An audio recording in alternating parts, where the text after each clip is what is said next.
مسلمانوں، تم نے ایمان اور جہاد کا جو حق ادا کر دیا، اب 3 وعدے ہیں ہمارے۔ لَيَسْتَخْلِفَنَّهُمْ فِي الْأَرْضِ كَمَا اسْتَخْلَفَ الَّذِينَ مِنْ قَبْلِهِمْ، لازماً انہیں خلافت عطا کریں گے زمین میں جیسے کہ ان سے پہلوں کو خلافت عطا کی تھی۔ یا داؤد انا جعلناک خلیفۃ فی الارض، کبھی اگر داؤد اور سلیمان کی حکومتیں ہو سکتی تھی تو محمد الرسول اللہ کی امت کی حکومت کیوں نہیں ہو سکتی؟ لَيَسْتَخْلِفَنَّهُمْ فِي الْأَرْضِ كَمَا اسْتَخْلَفَ الَّذِينَ مِنْ قَبْلِهِمْ وَلَيُمَكِّنَنَّ لَهُمْ دِينَهُمُ الَّذِي ارْتَضَىٰ لَهُمْ، اور جو دین کہ اللہ نے تمہارے لیے پسند کر لیا ہے اب اس کو تمکن عطا کرے گا، غلبہ عطا کرے گا۔ یہ دین غالب رہنے کے لیے آیا ہے، مغلوب رہنے کے لیے نہیں۔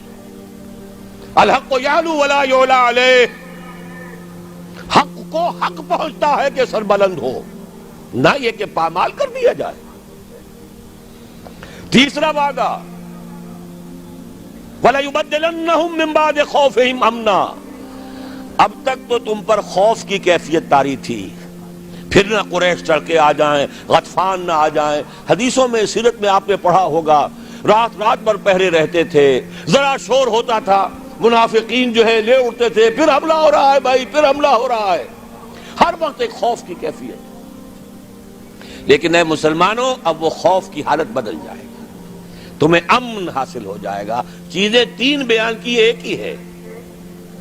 جب تمہیں حکومت مل جائے گی، تمہارا دین خود بخود غالب ہو گیا، یا جب اللہ کا دین غالب ہوگا حکومت خود بخود تمہارے ہاتھ میں ہوگی، اور پھر اب ڈر کس کا؟ اب چین ہوگا، سکون ہوگا، اطمینان ہوگا، امن ہوگا۔ یعبدوننی، اور پھر وہ میری بندگی کریں گے جیسے کہ بندگی کا حق ہے۔ ایک ہے انفرادی بندگی، ایک ہے اجتماعی بندگی۔ اجتماعی بندگی جب تک نہیں ہے، انفرادی بندگی عبادت ناقص ہے۔ نماز میں ہم نے کہہ دیا ایاک نعبد و ایاک نستعین، باہر جا کر کسی اور کے قانون کی پیروی کر رہے ہیں۔ ہمارے ملک میں کسی اور کا قانون چل رہا ہے، اللہ کی کتاب سے کوئی سروکار نہیں۔ سارا معاشی نظام یا نقد کے سود پر یا زمین کے سود پر، بغاوت ہی بغاوت، ظہر الفساد فی البر والبحر۔ ہاں، مسجدوں میں نمازیں پڑھ لو، رمضان میں روزے رکھ لو، انفرادی عبادت تو تمہاری ہو رہی ہے، اجتماعی طور پر تو تم اللہ کے باغی ہو، اللہ کے خلاف تمہارا اعلان جنگ ہے۔ اگر سودی معاملے سے باز نہیں آتے، فاذنوا بحرب من اللہ ورسولہ، باز نہیں آتے تو اللہ اور اس کے رسول کی طرف سے الٹیمیٹم ہے تمہارے خلاف۔ جب تک دین غالب نہ ہو، عبادت ناقص ہے۔ بڑا پیارا شعر ہے، کس کا ہے مجھے نہیں معلوم، باطل کے اقتدار میں تقوی کی آرزو، بڑے بڑے متقی سب زندہ دار، وہ جو اقبال نے کہلوایا ہے ابلیس کی زبان سے، خال خال اس قوم میں اب تک نظر آتے ہیں، وہ کرتے ہیں اشک سحر گاہی سے جو ظالم وضو۔ ایسے لوگ موجود، لیکن پوری قوم اللہ کے خلاف جنگ کر رہی ہے، پوری قوم بغاوت پر ہے، مملکت اور اس کا قانون بغاوت پر مبنی ہے، اللہ کے خلاف۔ جب تک کہ پورا دین قائم نہ ہو، عبادت ناقص ہے۔ یعبدوننی، جب ایسا ہو جائے گا تب میری عبادت کا حق پورا ہوگا۔ لا یشرکون بی شیئا، اور اس وقت پھر وہ میرے ساتھ کسی کو شریک نہیں ٹھہرائیں گے۔ آج کس کو ٹھہرایا ہوا ہے؟ سیاسی اعتبار سے عوامی حاکمیت، اقتصادی اعتبار سے امریکہ انداتا، جو حکم آ جائے IMF کا، وہ بے نظیر ہو یا کوئی اور با نظیر آ جائے، سب کو ماننا پڑے گا۔ ہم تو در حقیقت نہ معلوم کتنے کتنے معبودوں کی بندگی اس وقت کر رہے ہیں۔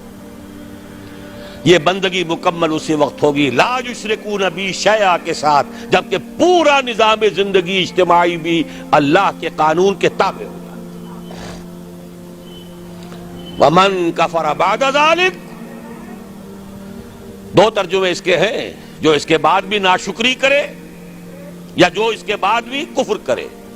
دین کا غلبہ ہو جائے پھر بھی کوئی کفر پر اڑا رہے تو اس سے بڑا ناہنجار اور کون ہوگا۔ باطل کے غلبے میں تو میں کہہ سکتا ہوں نا، کیا کروں، ہمت نہیں ہے، کیسے یہ چنا جو ہے پہاڑ کو پھوڑ سکتا ہے اور کیسے پورے پہاڑ کو پھوڑ سکتا ہے، لہذا مجبوری ہے بھائی، اللہ اللہ تو ہم کر ہی رہے ہیں نا۔ دین غالب ہو جائے پھر بھی اگر کوئی کفر پر اڑا رہا تو اس سے بڑا ناہنجار کوئی نہیں۔ اور دوسرا مفہوم کیا ہے؟ ہمارے اتنے پختہ وعدوں کے باوجود اگر تم کمر نہیں کستے، ہمت نہیں کرتے، قدم آگے نہیں بڑھاتے، آپ کے دیواروں پر قدم بڑھاؤ فلاں، قوم تمہارے ساتھ ہے، لیکن ہم قدم بڑھانے کو تیار نہیں ہیں، اللہ کے دین کی طرف قدم بڑھانے کو تیار نہیں ہے۔ اس کے کیا معنی ہے؟ سخت ناشکری ہے اللہ کے ان وعدوں کی، یا تمہیں اللہ کے وعدوں پر اعتماد نہیں۔ وَمَنْ أَصْدَقُ مِنَ اللَّهِ قِيلًا وَمَنْ أَصْدَقُ مِنَ اللَّهِ حَدِيثًا، کون ہوگا اللہ سے بڑھ کر سچا اپنے وعدے میں، کون ہوگا اللہ سے بڑھ کر سچا اپنی بات میں؟ لیکن ہمیں اعتماد ہو تو پھر تو ہم بازی کھیلیں زندگی کی مردانگی کے ساتھ اللہ کے دین کے لیے، ہمیں تو نہیں ہے۔ وَمَنْ كَفَرَ بَعْدَ ذَلِكَ، اس کے کیا معنی ہے؟ ہمارے ان پورے وعدوں کی ناشکری کرو گے، فَأُولَئِكَ هُمُ الْفَاسِقُونَ۔